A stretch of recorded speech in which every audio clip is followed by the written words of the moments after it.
Welcome to Tim's Vinyl Confessions. Thanks for tuning in to another episode. I'm Tim Durling with you, and on this episode I'm going to go through my Van Halen vinyl collection. I did an earlier episode where I combined Van Halen, David Lee Roth, Sammy Hagar. This one is just strictly going to be Van Halen. Talk a little bit about each one of the albums, the versions that I have, where they came from, and the usual stuff that I do here on Tim's Vinyl Confessions. First Van Halen album, my copy of it could use a replacement. It's pretty beat up. This originally came out in '78, of course. Warner Brothers Records. This copy here I've had for a long time. A fair bit of ring wear. Was like this when I bought it. Side of it a little chewed up. The back cover, this is a Canadian version of it. Again, more ring wear and what looks to be like paint stains on it. So like I said, could probably stand a replacement, but still a great album, still a classic album. The inner sleeve, the Van Halen logo on one side, and pictures of the group on another. A little bit of credits down the side here.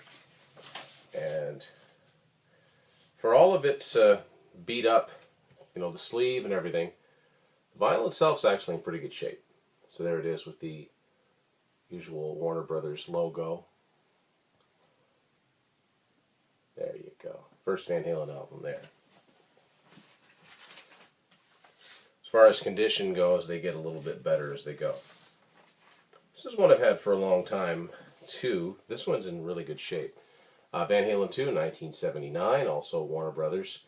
Really hard cardboard on this one, and not in bad shape. Spine of it looks alright. This is a US version on Warner Brothers, usual, these ones.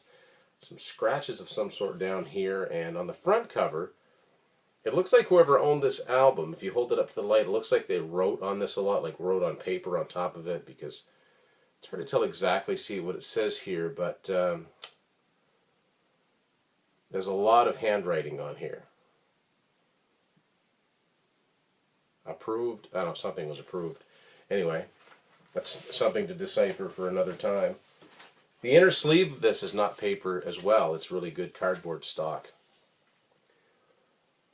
Alex Van Halen, David Lee Roth, and some nurses. The reason that he's got nurses there, let's refresh this. You see this picture on the back where Dave's doing the splits. Apparently he landed wrong and broke a bone or two, so he was tended to by these nurses who I'm sure nursed him back to health. And here we have Eddie Van Halen, Michael Anthony. Vinyl itself, not bad shape. Usual Warner Brothers logo. And that's Van Halen 2. Women and Children First is the next Van Halen album. It came out in 1980. And I've got a Canadian issue. It's not in bad shape at all. Spine, not in bad shape at all. Spines are really, really tough to keep in good shape. This is a Canadian version. Maple Leaf up here, which is used for a lot of Warner Music, Warner Electro Atlantic based artists. And it's always easily identifiable. They used this from about 80 to I think 83 or 84. Originally this record came with a poster that had David Lee Roth chained up in a dog pound. And that's fairly rare because a lot of people took that out and put it up. And whoever owned that record did, and it didn't end up with the record. So that's the sleeve. This is actually, you know what? This is the sleeve that came with Diver Down. So when I bought Women and Children First, it didn't have its original sleeve. It had a sleeve from Diver Down, which is better than just the record floating around in there by itself. So I know a lot of you picked up on that right away when I did the last episode. Thankfully, it had the right record. It's Women and Children First with the usual Warner Brothers logo.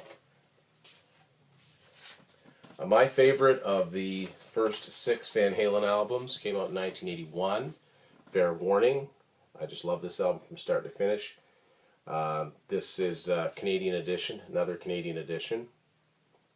This was actually the first Van Halen vinyl I ever had, probably '89, because a cousin of mine had it, and let me have an old copy. That was in a basement. It was very warped, a lot of water damage, so I've since replaced it, but it looked just like this. Again, another Canadian edition. There's the maple leaf. And this does have the proper sleeve in it. Photo of the group and original inner sleeve. And they hadn't gotten up to customized labels yet, so it's still the usual Warner Brothers label. The next one, of course, Diver Down, 1982. Copy I have is in pretty good shape. Easily identifiable, which is probably why they did it. Like, I can imagine going into a record store in 1982, you couldn't miss this in the racks. And this again is a Canadian issue. There's the maple leaf. Love that crowd shot. That's from they were opening for the Rolling Stones in 1981. Massive stadium full of people. And this one has that same sleeve that houses my Women and Children First records. There's the band, a little bit of credits, and a collage of pictures. Vinyl's in pretty good shape, and there is the Diver Down label. Next one. The easiest Roman numeral for me to remember. 1984. And this most copies of this I've ever seen either say 1983, 1984 Warner Brothers or 1983. So it's really confusing. I know it came out in early 1984, but obviously they had it ready to go before then. So, iconic album cover of the 80s. This and their first album are both diamond sellers in the States, over 10 million copies sold. So these ended up in a lot of homes that didn't necessarily consider themselves die-hard fans. And of course this album had Jump and Panama, Hot for Teacher. It was a big, it was a big pop album of the 80s, not just rock. Back cover. And this too is a Canadian edition, still using the maple leaf at this point.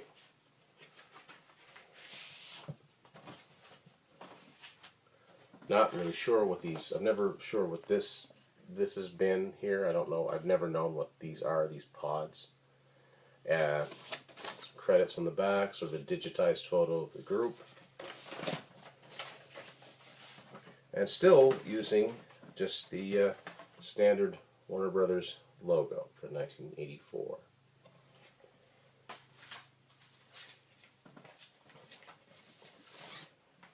Next album, of course, we're in 1986 now. Dave Out, Sammy N, 5150. And this is an American version, actually, as you'll see on the back. This is an, I'll hold it up, RCA music service that I tracked down of 5150, which was like Columbia House. I don't think it was quite as well known based on the number of used things that I've seen. This is the first Van Halen album to feature the lyrics. So they got the. This is also the first time. I mean, that's the classic. It looks like the classic Van Halen logo, but I think it's not until Hagar joined that they started using the Rings logo. So that's where it appeared there. Lyrics and credits on this side, and still no custom label. This is what the vinyl to 5150 looked like. Next one is. Sealed. I bought this one sealed. I bought it in '93. I went through that on my sealed vinyl episode. If you haven't checked that out, just in the typing their description, Tim's Vinyl Confessions, sealed vinyl. You'll find where I go through all my vinyl, it's still sealed. OU812, the second Hagar album. Hype sticker on here. And the back cover, this is a Canadian edition. Getting harder to tell on these ones, but you kind of look there. Manufactured by WACF Music of Canada. So, if you've seen the cassette and CD to this, you'll know what it looks like on the inside. I'm not opening it.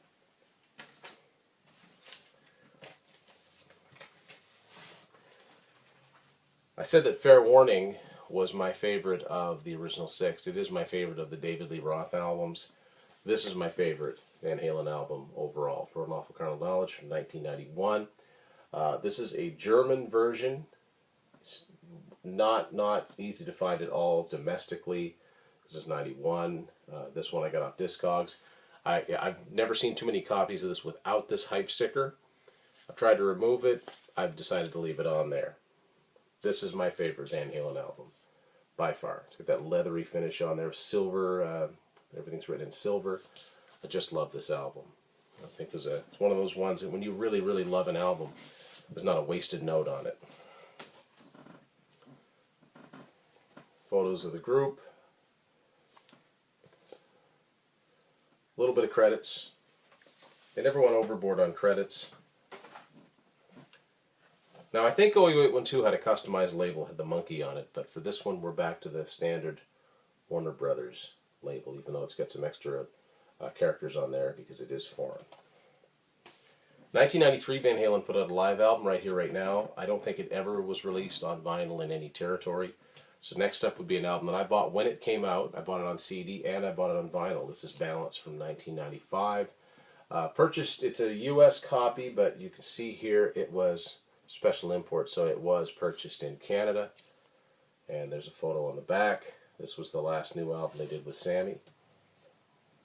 And of course they had Gary Cherone for Van Halen 3, and that's another one that I don't think ever saw any kind of vinyl release.